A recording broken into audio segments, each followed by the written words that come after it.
What's up, YouTube? Just working on a build I just completed for Sundiwn X8 v3’s on a Sundown. You can see right there, SCV 4000D. Did the box, installed the subs, fan. Up under here is a processor, which is updating the firmware on.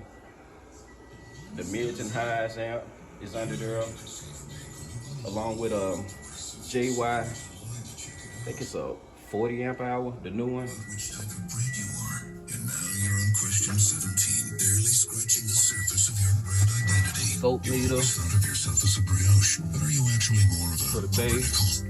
Yes, they said it was easy to save money bundling with Progressive, but they forgot about the rest. That's the radio he's running.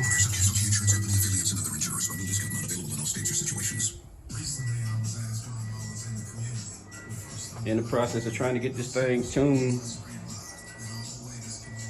I'll have another video coming.